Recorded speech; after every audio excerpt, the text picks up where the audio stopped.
Good morning, praise the Lord. ઈશ્વરનો આભાર માનતા આવો આજનું વચન જોઈએ અને વચન દ્વારા આજના દિવસની શરૂઆત કરીએ.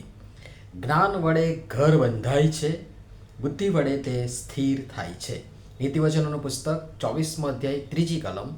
આજનો વિચાર: ખ્રિસ્તમાં અતિ પ્રિયવાલા મિત્રો, પ્રભુ ઈસુ ખ્રિસ્તના ગૌરવવાન નામમાં આપ સર્વને સવારની પ્રેમભરી સલામ. એના એ જ વચનને નજર સમક્ષ રાખતા અને ધ્યાને લેતા ઘર, કુટુંબ તથા પરિવારની આ શ્રેણીને આગળ ધપાવીએ. ગઈકાલે જ જોકે હું સ્ટેટસ કે બીજા જે કંઈ વાક્યો હોય છે એ બધું નથી લેતો મારા મનનમાં, સંદેશામાં, પરંતુ સારી વાત લાગે છે તો એને હું ત્યાં મૂકવા પ્રયાસ કરું છું.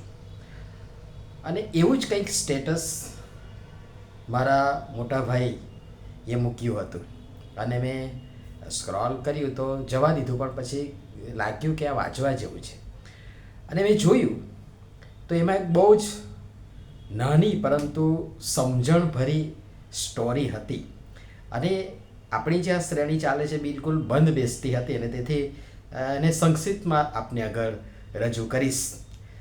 લગ્ન કરી સાસરે ગયેલ દીકરી થોડાક જ દિવસમાં તેની માને ફોન પર જણાવે છે કે મારે રોજ સવારે 6 વાગ્યે ઉઠવું પડે છે. અને ત્યારે મા જવાબ આપે છે કે અમે તો 4, 4:30 વાગ્યે ઉઠતા અને ભેંસો અને ગાયો દોતા અને છાણ વાસીદું વગેરે કામ કરતા. તમે તો આશીર્વાદિત છો કે 6 વાગ્યા સુધી સૂવા મળે છે. અને દીકરીએ ત્યારબાદ ક્યારેય પોતાના સાસરાની વાત પિયરમાં ના કરી અને આજે 18 વર્ષે પણ કોઈ પણ ફરિયાદ વગર તેનું લગ્ન જીવન સુખી અને સંપન્ન છે. પિયરમાં દીકરીઓની માતા ઘરની બધી જવાબદારીઓ ઉપાડી લે એટલે દીકરીઓને બહુ ગમે, મોજે મોજ. પણ સાસરે બધી જવાબદારીઓ દીકરીના માથે આવતી હોય છે એટલે થોડું વસમું લાગે.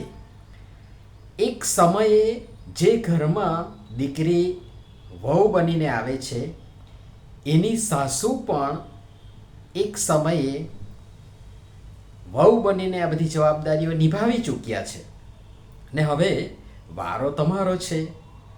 દીકરીઓ જો આટલું સમજી જશે તો કૌટુંબિક, પારિવારિક લગ્ન જીવન એ સરળ અને સહજ અને આનંદિત બની જશે અને આનંદની છોડો ઉઠશે ને ઘર મહેકી ઉઠશે.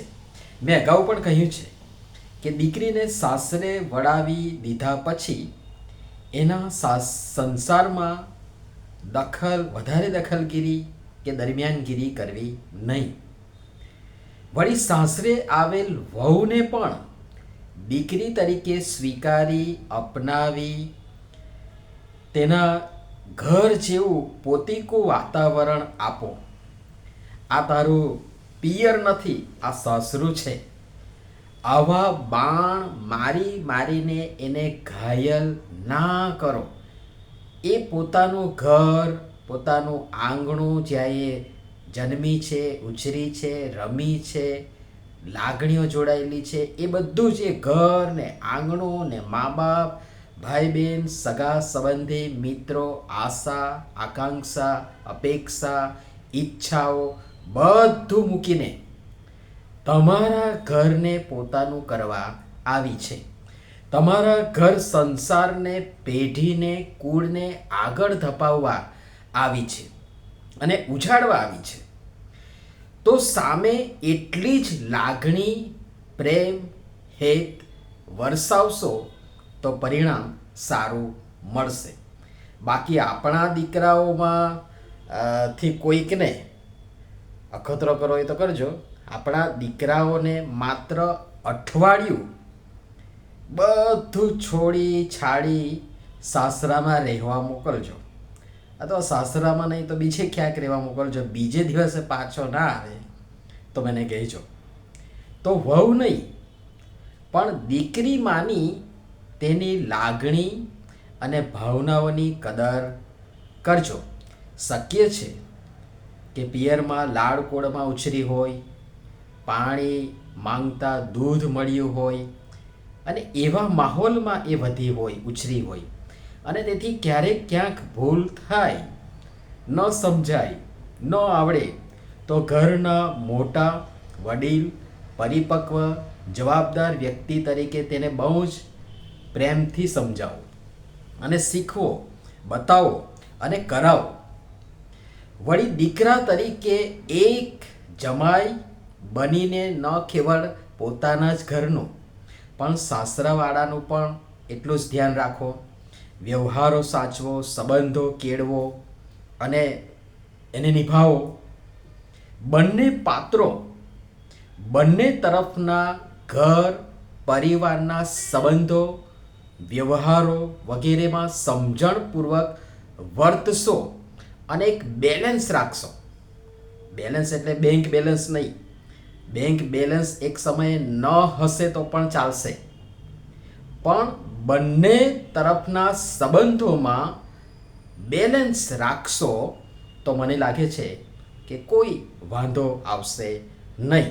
અને ક્યારેક ગેરસમજને કારણે કંઈક તકલીફ આવશે, ઊભી થાય, તો પણ સરળતાથી આ સમજણ સાથે તમે તેમાંથી માર્ગ સરળતાથી કાઢી શકશો. વધુ આવતીકાલે આ જ સંદર્ભમાં જોવા માટે પ્રયાસ કરીશું. પ્રભુ આપણ સર્વને સમજવા, સહાયતા, મદદ કરો. નમીએ પ્રાર્થના કરીએ. પ્રેમાળ પિતા, ઘર, કુટુંબ, પરિવાર જેનાથી સમાજ અને રાષ્ટ્રનું પણ નિર્માણ અને નિયમન થાય છે, એને મજબૂત બનાવવા, સ્થિર બનાવવા અને બંધાયેલ રાખવા અમને સર્વને એ જ્ઞાન તથા બુદ્ધિ આપો. બંને પાત્રો સમજણ સાથે બંને પરિવાર તરફના પોતાના સંબંધો અને વ્યવહારોમાં બેલેન્સ રાખી શકે અને પોતપોતાની ફરજ તથા કર્તવ્ય તથા જવાબદારી પ્રામાણિકતાથી બાખૂબી નિભાવી શકે, જેથી સમાજ તથા રાષ્ટ્રને સારા, મજબૂત, સમજુ કુટુંબો મળતા રહે. માટે કૃપા કરી અમારી સર્વની તમે આ દિશામાં સહાય તથા મદદ કરો. પ્રભુ ઈસુના નામમાં આમેન. ધન્યવાદ.